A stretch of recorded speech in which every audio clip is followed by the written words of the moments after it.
Ruhi room में आई। अभय bed पर लेटा हुआ आंख बंद किए अपने हाथ पैर मार रहा था। उसी समय दुबई में समीर अपने फ़ोन में रूही की फ़ोटो को देखते हुए बोला, आज तुम्हें देखे हुए पूरे 2 साल 8 महीने 40 दिन 4 घंटे 42 सेकंड हो गए। देखो कहाँ हो तुम रूह, कहाँ कहाँ नहीं ढूंढा मैंने तुम्हें। अब की बार तो ऐसी रूठी कि इतनी दूर चली गई। तुम ही नहीं गई, मेरी रूह को भी ले गई हो। जिंदा तो हूँ पर लाश की तरह बनकर जी रहा हूँ। कैसे जी रहा हूँ तुम्हारे बिना मैं ही जानता हूँ। सब मेरी ही तो गलती है, सब मेरी वजह से ही हुआ है जो हुआ। शायद इसीलिए आज तुम मुझे छोड़कर ऐसे चली गई। कैसे समझाऊं तुम्हें कितना चाहता हूँ मैं। अच्छा बुरा दोनों ही रूप दिखा दिए, पर क्यों तुम यकीन नहीं करती मुझ पर। तुम्हारा बुरा कभी ना तो चाहा है ना कभी चाहूँगा। मैंने शादी बेशक पूर्वी से की है, लेकिन मैंने उसको कभी अपनी बीवी माना ही नहीं। ये खुद गवाह है इस बात का। जानता हूँ तुम मुझसे बहुत नफरत करती हो। मैंने कभी नहीं सोचा था कि मेरा तुम्हारे लिए ये प्यार इतनी नफरत करवा देगा तुम्हें मुझसे।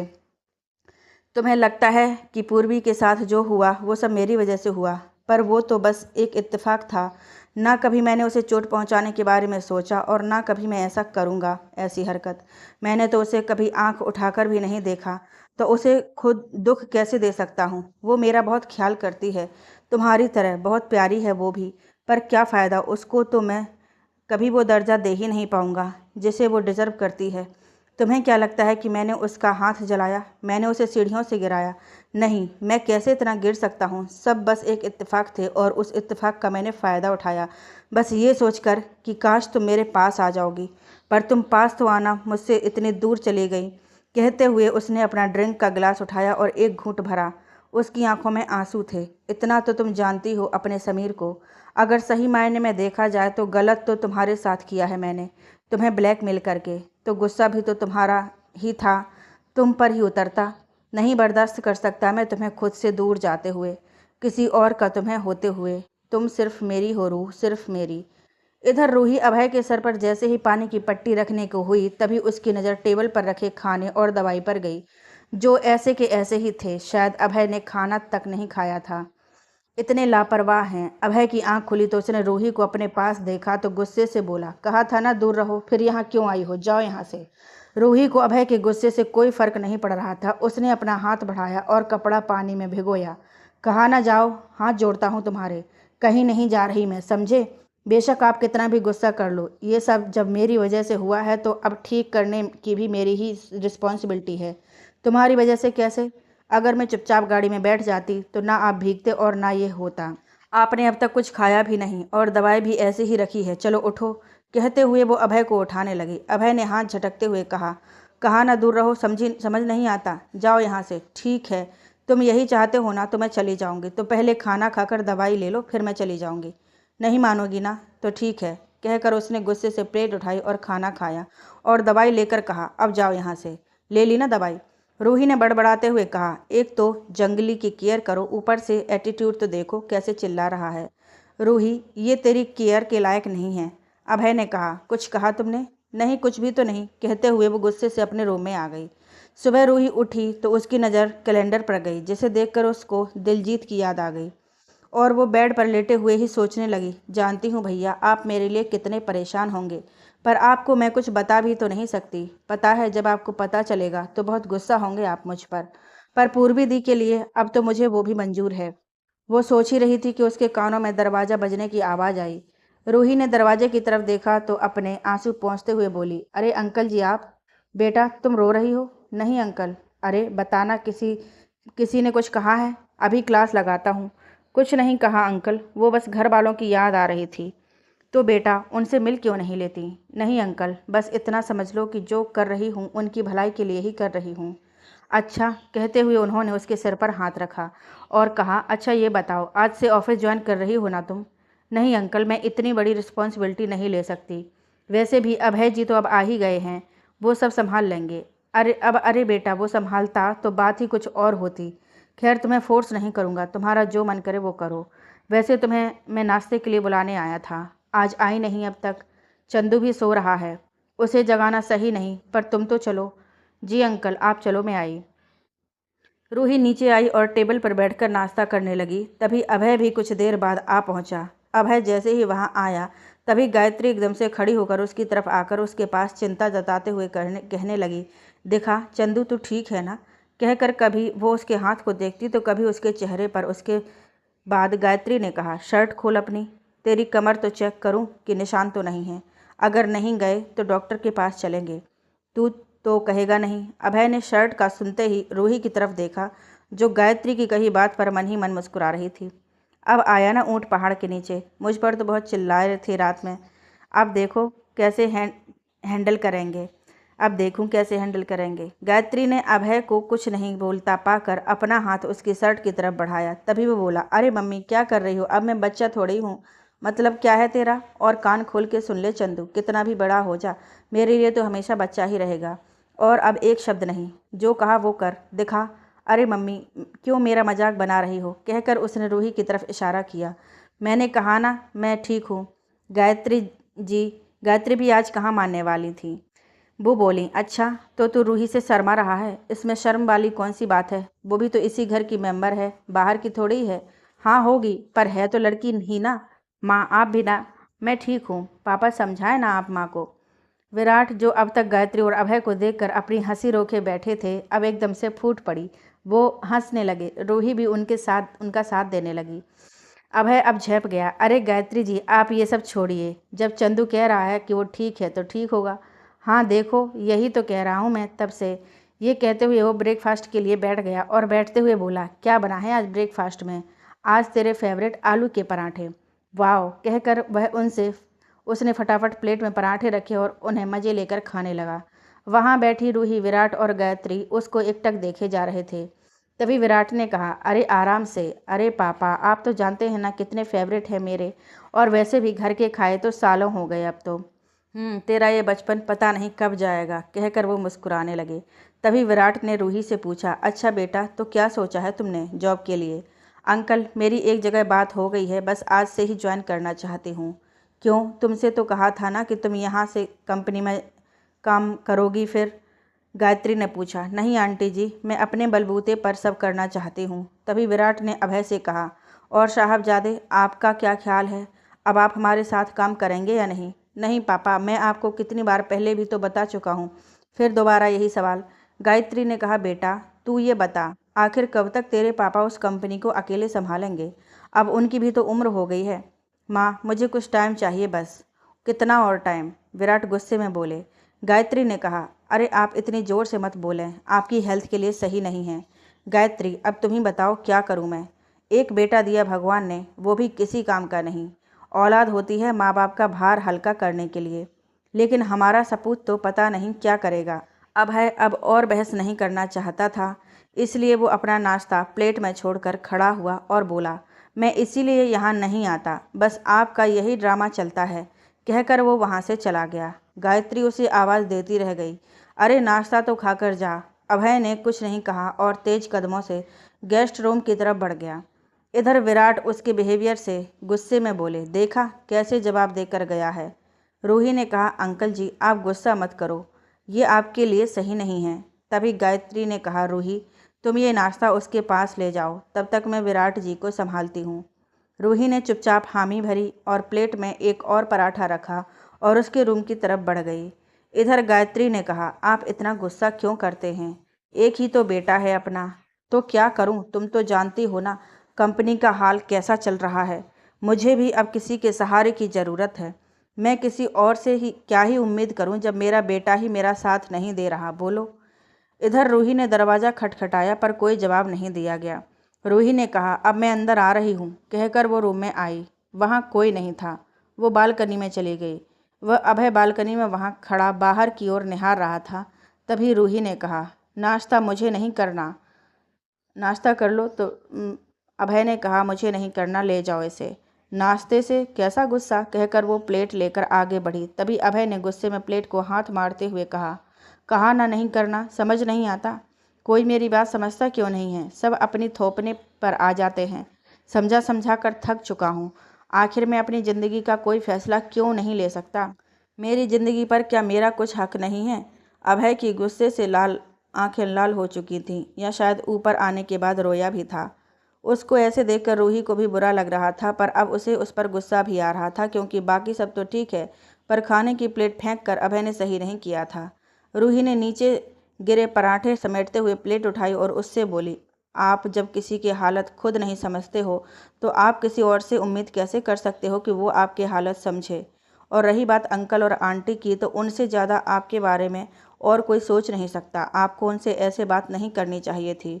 भगवान हर किसी को इतने प्यारे माँ बाप नहीं देता। एक तरीका होता है अपनी बात रखने का, पर शायद कभी आपने सीखा ही नहीं। कहकर वो वहाँ से चली गई। अभय को पहले ही अपने किए पर गुस्सा आ रहा था, और अब रूही का उस पर यूं तंज कसना उसके बर्दाश्त से बाहर था। उसने अपना हाथ बालकनी की ग्रिल में तेज से मारा। शाम को वो नीचे आया तो उसकी नज़र विराट और गायत्री पर गई। वो उनके पास आया और उनके कदमों में बैठकर बोला, सॉरी मम्मी पापा, मुझे आपसे ऐसे बात नहीं करनी थी। गायत्री ने उसके सिर पर हाथ रखा और उसके चेहरे को ऊपर उठाती हुई बोली, उसमें तेरी कोई गलती नहीं है चंदू, गलती इनकी है। तुझ पर ऐसे ही अपने डिसीजन थोपना सही नहीं है। विराट ने कहा, हाँ शायद गायत्री जी सही कह रही हैं।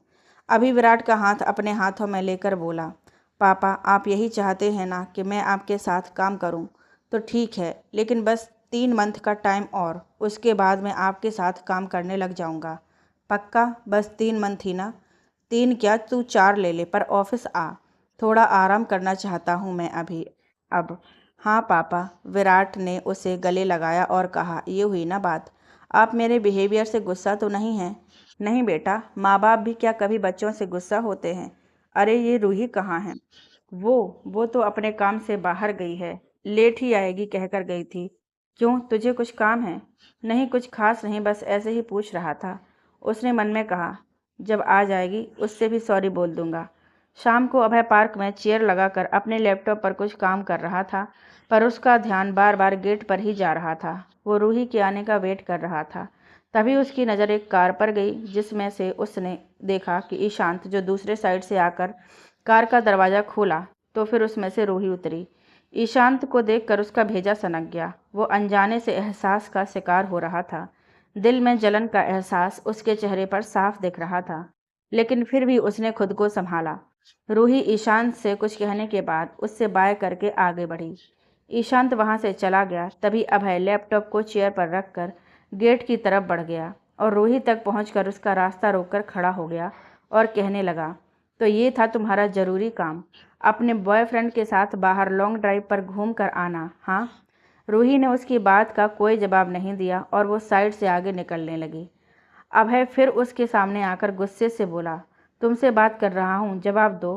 टाइम देखा है? ऐसे किसी के साथ में घूमना, क्या ये सही है? रूही ने भी गुस्से से उस पर चिल्लाते हुए कहा, आपसे मतलब? मेरे लिए क्या सही है क्या गलत मैं अच्छे से समझती हूँ। मैं कुछ भी करूँ आपसे मतलब? आप मुझसे पूछने वाले होते कौन हो? मुझसे क्यों मतलब नहीं है, बोलो। हाँ, मम्मी पापा को पता चलेगा तो कैसा लगेगा उन्हें, कभी सोचा है क्या? अच्छा, आपको बड़ी चिंता है उनकी, और मैं कुछ भी करूँ मेरी मर्जी, कहकर वो आगे बढ़ी। अभय ने उसका हाथ जोर से पकड़ा और कहा, कुछ भी करूँ मतलब क्या? क्या करके आई हो? अरे हाँ, मैं तो भूल ही गया। तुम लड़कियों को पैसे से मतलब होता है। तुम भी तो एक मिडिल क्लास फैमिली से हो, और वो ईशांत लगता है एक अमीर फैमिली से है। तुम्हें तो पैसे से मतलब है ना, तभी तो उसके साथ ऐसे घूम रही हो। पैसा चाहिए? पैसा बताओ कितना चाहिए, मैं देता हूँ, लेकिन शर्त एक होगी, जो उसके साथ करके आई हो वो मेरे साथ भी। उसने इतना ही कहा था कि तभी रूही ने अपने हाथ को उसके हाथ से झटक कर एक जोरदार थप्पड़ उसके गाल पर मारा। अभय को ये बर्दाश्त नहीं हुआ और वो उसके पास आते हुए कहने लगा, बुरा लगा? ओ, सच्चाई बाहर आ गई। रूही की आंखों से आंसू बहने लगे। वो उससे आगे कुछ कहता, पर अब रूही के आंसू देखकर उसके होंठ अपने आप सिल गए। सीने में कसक उठी। रूही उसे हाथ से हटाते हुए रोती हुई वहां से चली गई। अभय अब तक शौक में था। वो सोचने लगा, आखिर दिक्कत क्या है मेरी? जब मैं रूही को ईशांत के साथ देख रहा हूँ तो कुछ ऊट पटांग कर बैठता हूँ। क्यों फ़र्क पड़ रहा है मुझे? मुझे क्या? उसकी लाइफ, वो कुछ भी करे, मैं होता कौन हूँ? उससे कुछ भी पूछने वाला या उस पर बंदिशें लगाने वाला? सॉरी बोलने आया था और क्या कर दिया। रूही अपने रूम में आई और सीधा बेड पर पड़ गई। उसकी आंखों से अब भी आंसू बह रहे थे। जंगली कहीं के, ऐसा बोल भी कैसे सकते हैं वो मुझे? समझते क्या हैं मुझको? उसको मुझसे प्रॉब्लम क्या है? बहुत प्रॉब्लम है ना, तो मैं ना अब मैं ही उनके सामने नहीं जाऊंगी।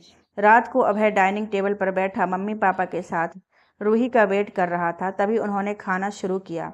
अभय को ये अजीब लगा कि मम्मी पापा रोज़ तो उनके साथ खाना खाते हैं, लेकिन आज उसके बिना ही शुरू कर दिया। उससे ये बात हजम नहीं हुई। तभी उसने कहा, माँ, वो आपकी चहेती कहाँ हैं? अच्छा रूही, वो तो बाहर खाना खाकर आई है। ओह अच्छा। उसके बाद वो सोचने लगा, क्या हुआ? कुछ नहीं, कुछ नहीं तो खाना खा। कहकर वो खाने लगा। वो खाने के बाद उसके रूम में गया, लेकिन रूम की लाइट ऑफ देखकर उसने कहा, लगता है सो गई है, कल ही बात करूँगा। अब सोचते हुए वह रूम में आ गया। अगले दिन सुबह अभय अपने रूम से बाहर आया। उसने चारों ओर नज़र दौड़ाई तो उसको रूही कहीं नज़र नहीं आई। उसने काका से पूछा, काका, रूही कहाँ है? वो तो सुबह ही चली गई। अच्छा, सुबह ही चली गई। देखते देखते यूं ही 2 महीने बीत गए। अभय की अब तक रूही से कोई बात ही नहीं हो पाई थी। वो कब आती है कब जाती है कुछ पता ही नहीं चलता। अभय भी अपने काम में मशरूफ़ हो गया और गलती से दोनों का आमना सामना हो भी जाता तो रूही अपने कदम दूसरी तरफ लेके मुंह मोड़ के वहाँ से चली जाती। अभय को रूही की बेरुखी बेचैन कर उठती, पर इस बार वह गलती उसकी थी। वो इंतज़ार कर रहा था। वो रूही की बात के दिन वो रूम में अपने लैपटॉप पर बैठा मेल्स चेक कर रहा था। तभी उसका फ़ोन बजा। फ़ोन ऋषभ का था। उसने कहा, हेलो। क्या हेलो भाई, आप तो भूल ही गए मुझे। अरे ये कैसी बात कर रहा है, ये बता वहाँ सब कैसे हैं? सब ठीक हैं। टीना का इंटरव्यू अच्छा हो गया, कल उसका रिजल्ट आएगा, देखो क्या होता है। अरे सब ठीक होगा, उसने इतनी मेहनत जो की है। वैसे भाई आप बताओ, जब से गए हो भूल से ही गए हो, कहीं कोई मिल तो नहीं गई? कौन मिल गई? एक नहीं, नाक में दम। क्या कहा, नाक में दम? भाई बताओ ना, मतलब कोई लड़की? कौन है? अरे कोई नहीं। अब आप मुझसे छुपाएंगे? कोई नहीं। अरे कुछ नहीं है, चल मुझे अभी काम है, मैं फ़ोन रखता हूँ। टीना ने ऋषभ से कहा, भैया से क्या बात हुई? हाँ, मैं तो मेरी क्यों नहीं करवाई? उसने मुझसे ही ठीक से बात नहीं की तो तेरे से तो अब क्या करेगा? कुछ अजीब सा बिहेवियर लगा मुझे तो। कोई लड़की का सीन लगता है। अरे हो ही नहीं सकता। अरे ये तो वहाँ जाकर ही पता चलेगा। पूर्वी कई दिनों से दिलजीत का फ़ोन कट कर रही थी, पर कभी तो नेटवर्क की वजह से फ़ोन नहीं लगता और ट्राई कर रही थी, पर कभी नेटवर्क की वजह से फ़ोन नहीं लगता और अगर कभी लग भी जाता तो उठा नहीं रहा था। पूर्वी को काफ़ी चिंता हो रही थी। जीत, कहाँ है तू? उसने अपने फ़ोन लिया और समीर के पास फ़ोन मिलाया। समीर ने कहा, हेलो हेलो, कैसे हो आप? मैं ठीक हूँ। ये बताओ, रूही का कुछ पता चला? नहीं, उसका तो कुछ पता नहीं चला। ओह, तुम ठीक हो? मैं ठीक हूँ। क्या हुआ? पता नहीं। मैंने फ़ोन ये पूछने के लिए किया था कि इन दिनों आपकी जीत से कोई बात हुई है क्या? वो कॉल नहीं उठा रहा कई दिनों से मेरा। नहीं, कुछ हफ्तों से नहीं हो रही है। क्यों, क्या हुआ? अचानक जीत, कल का दिन जीत के लिए बहुत ख़ास है हमारे लिए, और आप तो अच्छे से जानते हैं पिछले 2 साल से वो रूही को याद करके कितना रोया है। इस दिन बेशक उसके जाने के बाद वो घर नहीं आया, पर मैं भी बहन हूँ उसकी, रग रग से वाकिफ़ हूँ, जानती हूँ क्यों नहीं आया वो। यहाँ नहीं आया तो ठीक है, ठीक भी है, समझ आता है मुझे, पर ऐसे फ़ोन ना उठाना, इतनी लापरवाही वो नहीं कर सकता। मेरा मन बहुत बेचैन है कुछ दिनों से। एक तो हमसे इतने दूर और ऊपर से उसकी खतरों भरी ड्यूटी। हाँ पूर्वी, मैं सब जानता हूँ, लेकिन तुम खामखा टेंशन ले रही हो। वो अपने किसी काम में बिजी होगा। हाँ हो सकता है। वैसे आप कब आ रहे हैं? आपको मेरी याद नहीं आती? साल भर होने को आया आप तो। ऐसा कौन सा असाइनमेंट है कि घर और घर वालों की याद ही ना आए? समीर चुप रहा। उसने कुछ नहीं कहा। पूर्वी उसकी चुप्पी को समझते हुए बोली, क्या आप अभी तक अपने पास्ट से नहीं निकल पाए? समीर अब भी चुप था। और कितना टाइम चाहिए आपको? मैं जानती हूँ आप मुझसे प्यार नहीं करते, लेकिन मैं तो आपसे बहुत प्यार करती हूँ ना। ज़रा मेरे बारे में भी सोचें कि आपके बिना कैसे जी रही हूँ मैं। आप तो बिछड़ने के गम को समझ सकते हैं ना। समीर इस बार कुछ बोलने को हुआ तो पूर्वी बोल पड़ी, रहने दीजिए। समझ सकती हूँ जिस दलदल में मैं हूँ, आप भी तो उसी में हैं। रब जाने अब किसकी फरियाद पूरी होगी, पर मैं अपनी अंतिम सांस तक आपका वेट करूंगी। समीर ने कहा, ये वेट करना बेकार है पूर्वी। खैर मुझे अभी एक मीटिंग में जाना है, मैं बाद में बात करता हूँ, कहकर उसने फ़ोन कट कर दिया। शाम को घर की डोर बेल बजी। दरवाज़ा घर के नौकर ने खोला। गायत्री हॉल में ही बैठी थी। तभी उसकी नज़र बाहर से आते ऋषभ और टीना पर पड़ी। गायत्री वहाँ से खड़ी होते हुई मुस्कुराकर उनकी तरफ बढ़ी। फुक्कू, रिशु तो आज आ ही गई, तुम्हें इस मामी की याद? ऋषभ और टीना ने उनसे नमस्ते किया और उसके बाद ऋषभ ने उनके पैर छुए। उन दोनों को गायत्री ने गले लगा लिया। याद तो उनकी आती है जिन्हें भूलते हैं। आप तो मेरे दिल में हैं माय स्वीट मामी। हाँ हाँ, मस्का मत लगा। पता नहीं तुम बच्चों को दिल्ली में क्या दिखता है कि वहीं जम गए हो। यहाँ तो कोई आना ही नहीं चाहता। अरे मामी, अब तो आए हैं ना, आप ही के पास रहेंगे, देखेंगे। कहती हुई गायत्री उन दोनों को बिठाने के बाद उनके लिए जूस मंगवाया और अभय को रूम से बुलाने के लिए काका को भेजा और वो बैठकर बात करने लगे। अभय जी मम्मी कहते हुए नीचे आया और उन दोनों को देखकर डबल खुश होते हुए ऋषभ पर झपट पड़ा। भाई, क्या करने का इरादा है? यूं सबके सामने मामी भी हैं यहाँ, तो मम्मी है तो क्या? क्या मतलब, शर्म नहीं आई आपको? ओए, तू नहीं सुधरेगा, कहते हुए उसकी पीठ पर जोर से हाथ मारते हुए बोला। जब तुम यहाँ आ रहे थे तो कल फोन पर क्यों नहीं बताया? दगाबाज भाई है तू। तू भी। ओ, एक सेकंड, दगाबाज मैं नहीं, ये है आपकी लाडली फूकू। इसी ने मना किया था। अभी अभय टीना से कुछ कहता उससे पहले गायत्री बोली, चलो तुम बैठकर बात करो, तब तक मैं तुम्हारे लिए कुछ बनवा देती हूँ। बोलकर वो वहाँ से चली गई।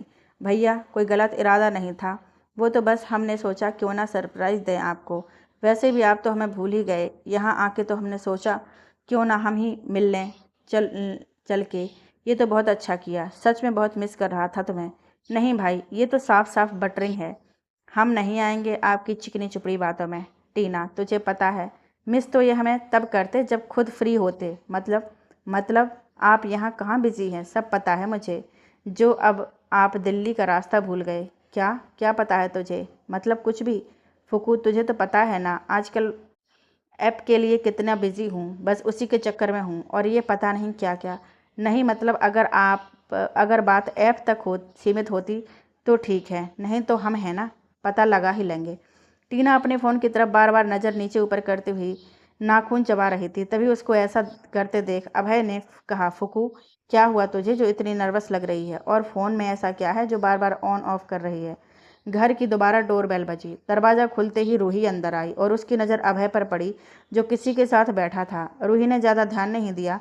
ऋषभ और टीना की भी उसकी तरफ पीठ थी। वो बीते दिनों की तरह अभय को इग्नोर करते हुए अपने रूम की तरफ बढ़ी। अभय आज अच्छा मौका समझकर उसे रोकने के लिए कुछ कहता, लेकिन रूही का मुंह बनता देख कर वो रुक गया। ऋषभ ने अभय को सामने देखते देखा तो देखने के लिए वो भी मुड़ा और जैसे ही रूही को वहां देखा तो उसे अपनी आंखों पर भरोसा नहीं हुआ और वो आंख मलता हुआ बोला, टीना देख, ये रूही जी ही है ना? टीना भी मुड़ी। जब रूही को उन दोनों की आवाज़ सुनी तो वो रुकी और उनकी तरफ देखकर खुशी से टीना के गले आ लगी। अरे, मुझे तो पता ही नहीं था तू यहाँ मिलेगी, टीना बोली। कहाँ हम सरप्राइज़ करने आए थे और अब कहाँ हम ही सरप्राइज़ हो गए। ऋषभ ने दिमाग चलाते हुए अभय के कानों में कहा, भाई, कहीं आपका तो कोई हाथ नहीं है जो रूही जी यहाँ पर हैं? वहाँ सब इनको ढूंढ रहे हैं और आप यहाँ इन्हें छुपाए बैठे हो। क्या बात है, हमें तो इस बात की भनक ही नहीं लगी। अभय ने कहा, ओ वकील के दिमाग, जरा रुक जा बेटा। ऐसा समझ रहे हो वैसा कुछ नहीं है, सब बस एक कोइंसिडेंट है बस। कहकर अभय ने उन्हें सारी बात बताई कि कैसे वो विराट से मिली और कैसे उसके बाद वो यहाँ रहने लगी। ओ, तो जिनको तू अंकल कहती थी वो कोई और नहीं, मामा जी थे। ऋषभ और अभय ने टीना की तरफ देखा और एक साथ बोले, क्या तेरी रूही से बात होती थी? तूने ये बात पहले क्यों नहीं बताई? वो भैया रूही ने मना किया था। लेकिन रूही, तू जब भैया से मिली तो तूने भी तो नहीं बताया। रूही ने कहा, अरे तेरी और मेरी बात होती ही कहाँ है अब। तू अपने इंटरव्यूज़ में बिजी थी, अगर हुई भी तो नॉर्मल इंटरव्यू के नाम से। टीना ने अपने फ़ोन में देखा। अभय ने कहा, आखिर चल क्या रहा है? तू बहुत देर से फ़ोन में देख रही है, बात क्या है? तभी ऋषभ ने कहा, भाई आपको बताया तो था कि आज इसका रिजल्ट आ रहा है। ओह, तभी कहूँ। एकदम से टीना ने खुश होकर अपना हाथ मारते हुए कहा, यस यस, ये हो गया फाइनली मेरा सिलेक्शन। उन तीनों ने सुना तो खुश होकर उसको बारी बारी गले लगाया। आखिर तेरी मेहनत रंग लाई फुक्कू मेरी जान। गायत्री ने ये शोर शराबा सुना तो आते हुए कहा, अरे क्या बात है, तुम सब बहुत खुश नज़र आ रहे हो। अरे मामी जी, अपनी फुक्कू का सिलेक्शन हो गया। अरे वाह, ये तो बहुत अच्छी खबर है। इसी बात पर हलवा खाकर मुंह मीठा करो, कहकर गायत्री ने उन सब के हाथ में एक एक कटोरी दे दी और टीना के हाथ में देती हुई बोली, अपनी फुक्कू को तो मैं ही खिलाऊंगी आज। ये तो गलत बात है, बस फूकू को ही हमें नहीं।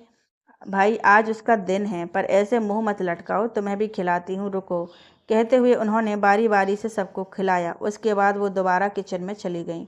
रूही कटोरी उठाकर किचन में रखने जा रही थी कि तभी उसका फ़ोन बजा। उसने उठाया और कहा, हाँ ईशांत बोलो। अभय ने जब ये नाम सुना तो उसका दोबारा खून सा खौल गया, पर इस बार उसने कुछ नहीं कहा। रूही वहाँ से उठकर बात करते हुए टीना से अपने साथ चलने का इशारा किया। टीना भी उसके साथ चली गई। रूही ईशांत से हंसते हुए बात करती जा रही थी।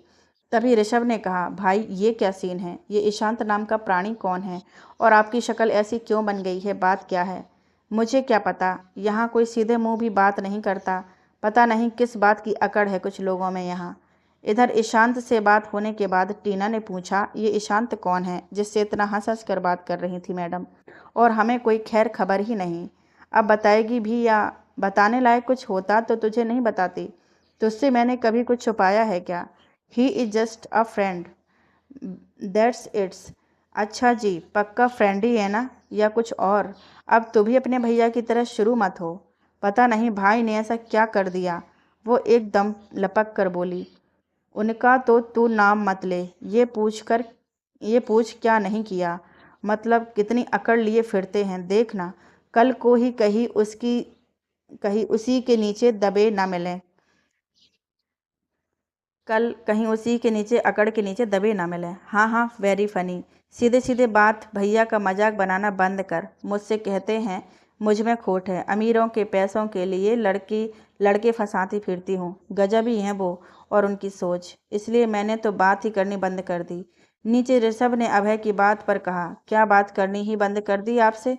और नहीं तो अब बंदा जो है उसके पास, उसे हमारी क्या ज़रूरत? अभय ने तल्खी के अंदाज में कहा।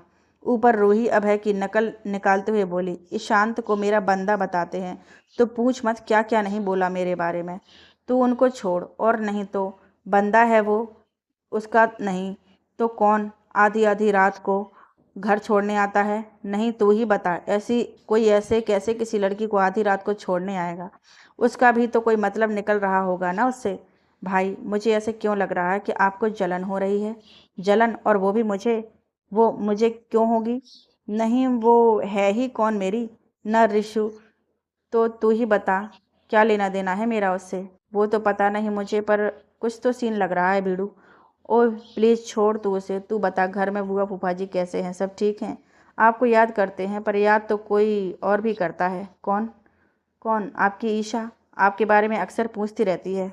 लास्ट बार जब बात हुई थी तब तो आपका एड्रेस भी मांग रही थी। दे दूं क्या उसे? भाई कबाब में हड्डी बनने का शौक हमें भी नहीं है। अगर रूही और आपके बीच में कुछ नहीं है और अब कोई आसपास नहीं दिख रही है तो कम से कम किसी का तो भला हो। क्या पता इसी बहाने मामी अपनी बहू का मुंह देख लें। शायद वो मुझसे प्यार नहीं करती। तुझे सब तो पता है। और आपका क्या सीन है? आप भी नहीं करते? हाँ, मैं भी नहीं करता। उस जैसी लालची लड़की से तो बिल्कुल भी नहीं, और रूही से, वो तो लालची भी नहीं। अभय आगे कुछ बोलता उससे पहले उसकी कही बात का मतलब समझते हुए उसने उसके कान पकड़ लिए और बोला, अच्छा बच्चू, तू ईशा को बस इसलिए लाया ताकि तू मेरे मुंह से चीज़ें निकलवा सके? तो सच बता दो, बोल दो कि करते हो ना आप रूही के लिए जलन फील? मैं उसके लिए जेलस? इम्पॉसिबल, हो ही नहीं सकता। इवन उससे क्या मैं किसी के लिए कुछ फील नहीं कर सकता? क्यों, अब आप में कोई कमी है हो गई है क्या? मतलब आप ऐसे वैसे रोग से तो ग्रसित नहीं हो गए? कहते हुए ऋषभ उसकी बॉडी को ऊपर से नीचे तक देखने लगा। अपने आप को घूरता देखकर अभय ने अपने आप को ढकते हुए कहा, तू क्या पागल हो गया है? मेरा मतलब वो नहीं था। रियली? तो क्या था आपका मतलब? मेरा मतलब था कि प्यार वार कुछ नहीं होता, वह वैसी गलती दोबारा नहीं कर सकता। अच्छा, कहकर रिशु ने मन ही मन कहा, देख लेना, एक दिन निकलवा कर रहूँगा आपसे कि आप कुछ तो ज़रूर फील करते हैं रूही जी के लिए, वरना उनको देखकर आपके चेहरे पर जो खुशी होती ना वो होती, और ना अब उसकी खुशी को आपके चेहरे पर बरकरार रखने के लिए भले ही मुझे कुछ क्यों ना करना पड़े, मैं वो करूँगा। शाम को सब एक साथ बैठे सिवाय रूही के। तभी गायत्री जी ने पूछा, रूही कहाँ है? मामी जी, वो अपने ऑफिस के काम से गई है, अभय ने धीरे से कहा। ऑफिस के काम से या अपने उस बंदे से मिलने का बहाना बनाया कर गई है, ऋषभ ने कहा। भाई आप ना कम जलो, बदबू देखो कहाँ कहाँ तक फैल गई है। ओए चुपचाप खाना खा, मैं तो खा ही रहा हूँ, वो तो आप बड़बड़ा रहे थे। रात को सब सो गए, लेकिन अभय अपने लैपटॉप पर अब भी कुछ काम कर रहा था। काम तो बहाना था, वो असल में रूही का ही वेट कर रहा था, और आज पहली बार थोड़े ही था, ऐसे पिछले 1 महीने से यही तो चल रहा था। रूही का लेट आना और अभय का रूही के लिए रोज जाग कर ऐसे वेट करना। हालांकि दोनों बात नहीं करते थे, पर फिर भी एक दूसरे पर पूरी नज़र रखते थे। उसे कार रुकने की आवाज़ कानों में आई तो अभय ने रूही की ओर रूम की विंडो से बाहर देखा और खुद से कहा, लो आ गई मैडम, टाइम देखा है इसने। अब मैं कहूँ भी तो क्या। अच्छा है और लेट आओ, मेरा क्या। अगले दिन टीना अपनी प्लेट सजा रही थी। वहाँ रूही भी चुपचाप बैठी कुछ सोच रही थी। टीना उसे गुमसुम देखकर बोली, क्या हुआ, कुछ सोच रही है तू? तू तो सब जानती है, फिर भी पूछ रही है। एक बात बता, भैया की आजकल आजकल में कोई कॉल आई थी क्या तेरे पास? नहीं, उनकी कॉल तो काफ़ी दिन हो गए, अब नहीं आती उनकी कॉल।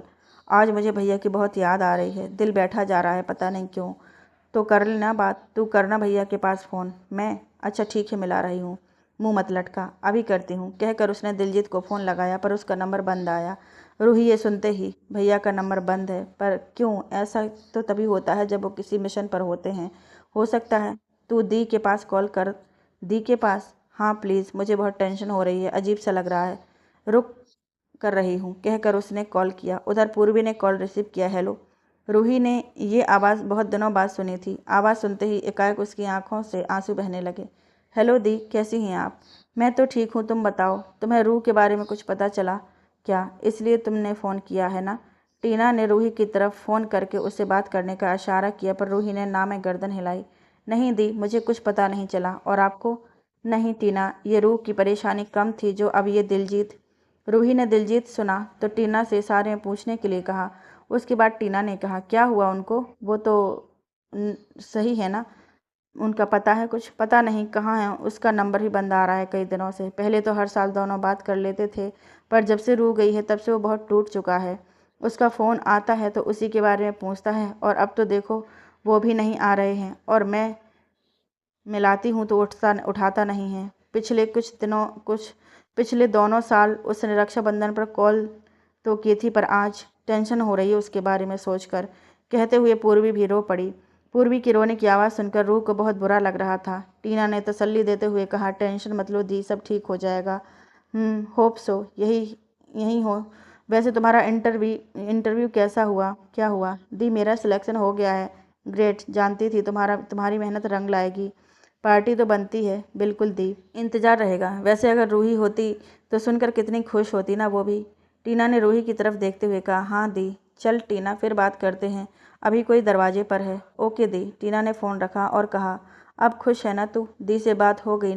नहीं टीना, भैया की टेंशन हो रही है। पीछे से आते ऋषभ ने कहा, अरे जहाँ ऋषभ वहाँ टेंशन की कोई जगह नहीं होती। वैसे किस टेंशन की बात चल रही है, ज़रा हम भी तो सुने। अरे भाई ये सब छोड़ो, आप आओ, आपको राखी बांधती हूँ। और अभय भैया कहाँ हैं? वो बस आ रहे हैं, उनका तो सजना संवरना ही पूरा नहीं होता, किसी लड़की से भी ज़्यादा टाइम लगाते हैं रेडी होने में। हाँ, और अब आकर कहेंगे, फुकू जल्दी कर, लेट हो रहा हूँ। आप छोड़ो, कहकर उसने ऋषभ से कहा, लाओ दो अपना हाथ, कहकर उसने राखी बांध दी। लाओ मेरा गिफ्ट। अरे ये बढ़िया है, बहनों को भाइयों को लूटने का मौका चाहिए बस। हाँ तो हक है। रूही चुपचाप बैठी उन दोनों को हंसते हुए देख रही थी। उसको अपने दिन याद आ रहा था जब वो दिलजीत को राखी बांधती थी, और वो कैसे उसके साथ ऐसे ही हंसी ठिठोली करता था। तभी टीना का फ़ोन बजा। वो फ़ोन लेकर बाहर चली गई। ऋषभ ने रूही को देख कर कहा, तुम आज इतनी उदास क्यों हो? क्या हुआ? घर की याद आ रही है? हाँ, आज के दिन हर साल भाई भैया के हाथ पर राखी बांधती थी, पर इधर अभय बाहर आया तो टीना को ना देखकर बोला, अब ये फुकू कहाँ गई? इतनी देर से तो शोर मचा रही थी, अब आ गया हूँ तो खुद गायब हो गई। हाँ वो उसका फ़ोन आया था, आ रही होगी, रूही ने कहा। अरे मुझे किसी काम से बाहर जाना है, पर देखो इसको अब कहाँ गई। ऋषभ ने अभय की टांग खींचने के लिए कहा, अरे अभय भाई, तो क्या तू एक काम कर, रूही से बंधवा ले। वैसे भी रूही जी आज अपने भाई को बहुत याद कर रही हैं, उनके भाई की कमी भी पूरी हो जाएगी। जैसे ही अभय ने सुना उसका मुंह बन गया। ऋषभ ने कहा, ठीक है, कहा ना रूही जी, मैंने। रूही ने कभी अभय को भाई की नज़र से देखा ही नहीं था। वो भी ये सुनकर अचंभित रह गई। अरे रूही जी, क्या सोच रही हो? उठाओ राखी और बांध दो। अभय ने हकलाते हुए कहा कि क्या तू पागल हो गया है जो ये बोल रहा है? अरे भाई सही तो बोल रहा हूँ। मेरी सिर्फ एक बहन है और वो है टीना, समझा? और तुझे इतना ही राखी बंधवाने का शौक है तो तू बंधवा ले। मैं तो नहीं मानता रूही जी को बहन, तो मैं क्यों बंधवाऊँ? अच्छा, तो मैं भी नहीं मानता।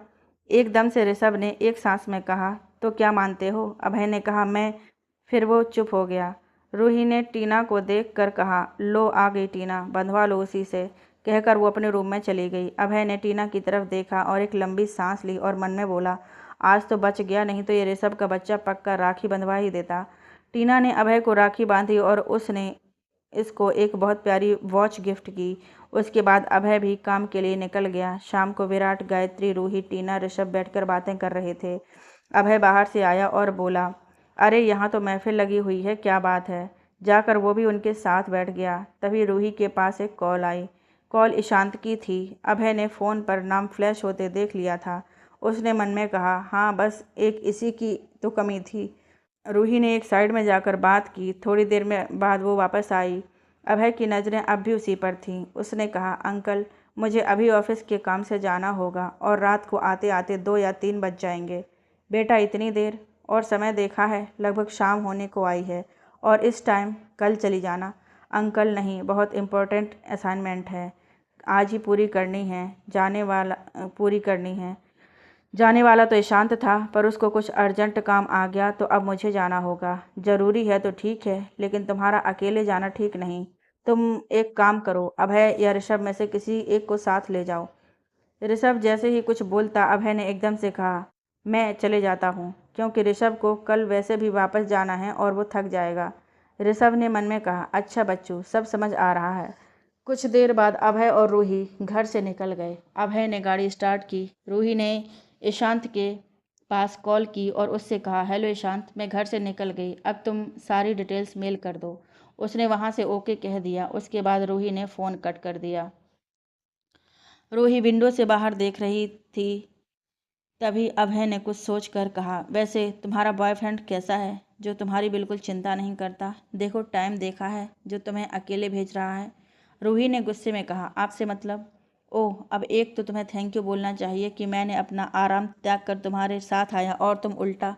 ओह, ये तो आपने बहुत बड़ा एहसान कर दिया मुझ पर। तो अब क्या? रूही ने उससे के मुस्कुराते चेहरे को देखकर इरिटेट होते हुए कहा, कितनी ही कोशिश क्यों ना कर लूँ, आपसे लड़ाई ना करूँ, पर हमेशा ऐसा कुछ बोल ही देते हैं कि मुझे जवाब देना पड़ता है। क्यों करते हैं आप ऐसा? अब मैंने क्या किया? यहाँ आप मुझे एहसान की बात का दिखा रहे हैं। मैंने तो नहीं बोला था आपसे आने के लिए। क्यों आए आप? आपसे अच्छे तो ऋषभ जी हैं, वो आते तो सही रहता। ये सुनकर अभय का दिमाग घूम गया। एकदम से उसने गाड़ी की स्पीड बढ़ा दी। अरे ये क्या कर रहे हो? मेरी मर्जी, कुछ भी करूं, तुमसे मतलब। यही कहा था ना, सच में खुला सांड है ये, पता नहीं कब क्या करने लगे। क्या कहा? रोही ने हाथ जोड़े और कहा, कुछ नहीं कहा, अब आप चुपचाप कार चलाओ। मैं कुछ बोलूँगी ना, कुछ नहीं बोलूँगी, एकदम चुप। देखो, हाँ ठीक है। रूही ने बाहर देखा और बोली, जंगली कहीं का। उसके बाद पूरे रास्ते दोनों में से कोई कुछ नहीं बोला। कुछ देर बाद वो उस जगह तक पहुंच गए। रूही ने वहां जाकर अपना काम खत्म किया। तब तक वो रूही का बाहर वेट करता रहा। काम खत्म होने के बाद रूही जैसे वापस आई, वो कार में बैठी और अभय ने कार स्टार्ट कर दी। अभय की गाड़ी अभी थोड़ी दूर ही चली थी कि उसने गाड़ी रोक दी। ये आपने यहाँ कार क्यों रोकी? अभय ने नीचे उतरा और दूसरी साइड का दरवाज़ा खोलकर कहा, भूख लगी है मुझे। तो वो तो घर जाकर भी खा सकते थे। घर जाने में कम से कम 1.5 घंटा लगेगा, तब तक वेट नहीं कर सकता। तो चलो। पर मुझे भूख नहीं है। पर मुझे तो है। चलो, कहकर उसने रूही का हाथ पकड़ा और उसको ढाबे के अंदर ले गया। उसने वहां बैठकर एक आदमी को आने का इशारा किया और वो आदमी दौड़कर आया और बोला, भैया क्या लाऊं आपके लिए? यहाँ की जो स्पेशलिटी हो वो ले आओ, पर जल्दी लाना, बहुत भूख लगी है। ठीक है भैया। और मैडम के लिए? अभय ने रूही की तरफ देखा, जो साइड में देख रही थी। रूही, क्या खाओगी तुम? रूही ने इरिटेट होते हुए बोला, भूख नहीं है मुझे। भैया आप सब 2-2 प्लेट ले आओ। ठीक है, कहकर वो आदमी चला गया। थोड़ी देर में वो नान, मखनी, दाल, शाही पनीर, 2 बड़े लस्सी के गिलास और साथ में सलाद ले आया। रूही ने 2 थाली में खाना देखा तो बोली, ये 2 थाली किसकी है? ऑब्वियसली मेरे और तुम्हारे लिए। अपने लिए मैं इतना नहीं मंगवाता, तुम्हारे लिए मंगवाया है। जानता हूँ तुम्हें भी भूख लगी है, पर बोलोगी थोड़ी। इतना गुस्सा नाक पर जो लिए घूमती हो। देखो, बेशक हम हमेशा लड़ते रहते हैं, पर मैं तुम्हें थोड़ा बहुत तो जानता हूँ, इसलिए अब खा लो। रूही ने अभय की तरफ देखा और बोली, इतना परेशान करने के बाद अब ये अच्छाई। कुछ कहा क्या? नहीं तो खाओ ना। या तुम अभय मुस्कुराते हुए कहा, या मुझे जैसे स्मार्ट हैंडसम लड़के के हाथ से खाना पसंद करोगी? रूही ने कहा, रहने दो, खुद खा लूँगी, ज़रूरत नहीं है। हाँ ठीक है, तो खाओ। उसके बाद दोनों खाने लगे। थोड़ी देर बाद रूही की नज़र पास वाली टेबल पर बैठे दो आदमियों पर गई जो उसको घूरे जा रहे थे। उसने उन्हें देखकर अपनी आंखें नीची कर लीं। थोड़ी देर बाद उसने फिर उनकी तरफ देखा। वो अभी भी उसे ही घूर रहे थे। अभय ने ये देखा तो वो अपनी जगह से उठा और रूही के बगल में आकर बैठ गया और बोला, स्वीटू, ये क्या, तुमने तो कुछ खाया ही नहीं। लो, मैं तुम्हें अपने हाथों से खिलाता हूँ, कहकर अभय ने रूही के मुंह के सामने निवाला कर दिया। रूही ने अभय को आंखें दिखाईं। अभय ने धीरे से कहा, वो साइड में बैठे लोग तुम्हें अकेला समझकर घूर रहे हैं। अब मुझे साथ देखकर घूरेंगे नहीं, इसलिए अब इत्मीनान से खा लो। रूही ने निवाला खाया और उन लोगों की तरफ देखा। वो अब उनको नहीं देख रहे थे। शायद अभय की बात सही थी। उसने अभय की तरफ देखा जो प्लेट से निवाला तोड़ रहा था। बोली, जितना अड़ियल समझती हूँ उतने हो नहीं। वहाँ से खाने के बाद दोनों वहाँ से निकले। जैसे ही निकले ही थे कि सामने उन्हें किसी ने हाथ दिया। अभय ने गाड़ी रोकी तो एक आदमी आया। अभय ने उसे ऊपर से नीचे तक देखा। देखने में वो कोई फौजी था। अभय ने कहा, जी जी, हमारा एक आदमी को गोली लगी हुई है, क्या आप लोग हमारी हेल्प करोगे उसे हॉस्पिटल पहुंचाने में? अभय ने एकदम से कहा, जी ज़रूर। कहाँ है वो पीछे हैं। हम उसको अपनी कार में बैठा देते हैं, आपकी कार में। आप उनको हॉस्पिटल तक छोड़ देना, आपका बहुत एहसान होगा। एहसान कैसा? आप सब हमारे लिए ना धूप देखते हैं ना बारिश, हमेशा हमारी हिफाजत करते हैं, तो आपके लिए मैं इतना तो कर ही सकता हूँ। जी ठीक है, कहकर उस आदमी ने गाड़ी की तरफ बढ़कर उस घायल आदमी को लेटाया जो अभी बेहोश था।